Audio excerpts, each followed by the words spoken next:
Hi there. I'm going to be showing you some example signature assignments, and hopefully this will give you an idea of what your final product will be in our course. All of this is curated in PowerSchool, so you're welcome to look over this at your own leisure. So when we talk about signature assignments, we're talking about a resource. And when we say resource, we're talking about probes, prototypes, and possibly even pilots. To better understand probes, prototypes, and pilots, I included a PDF here for you that'll help define what those mean. Since we only have 6 weeks together, you most likely will not be creating a pilot, which is a larger project, something that often you have tested multiple times within a context to really understand how effective it might be.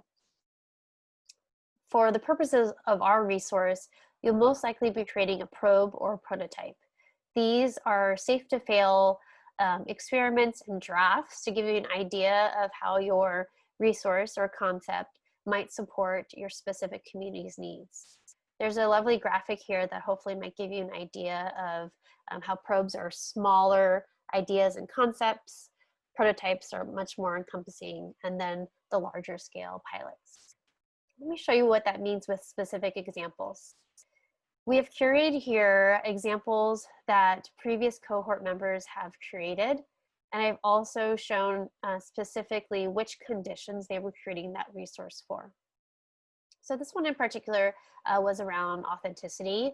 This leader wanted to find ways to elicit more community learning partners, and so he created a Google survey to give to his teachers and families in hopes of curating a library that he could give to teachers and support them with finding more authentic community partners.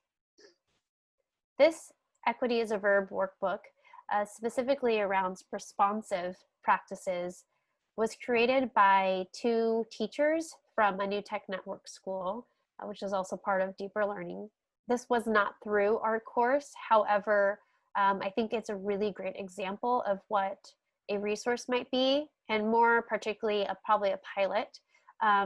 This workbook created by these 2 teachers is a great tool that they've used in the district to better understand what it means to implement equitable practices, what it means to be anti-racist.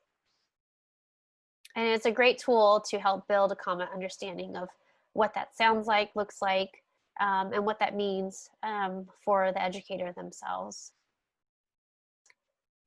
Another resource we wanted to show you is one developed around collaboration.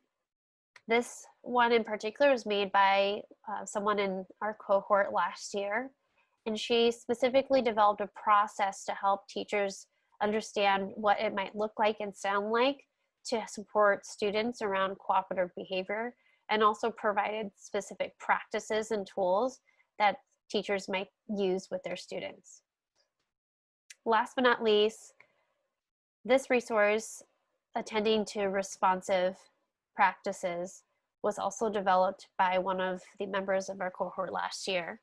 He was inspired by Zaretta Hammond's Culturally Responsive Teaching and the Brain, and he also created a process to help teachers think through and assess the social cultural context in their classroom and better understand whose culture is amplified and whose cultures are not.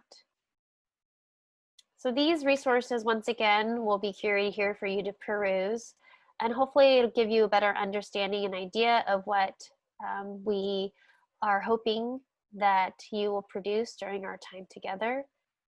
Please let us know if you have any questions in the Jamboard, and we look forward to supporting you with this work.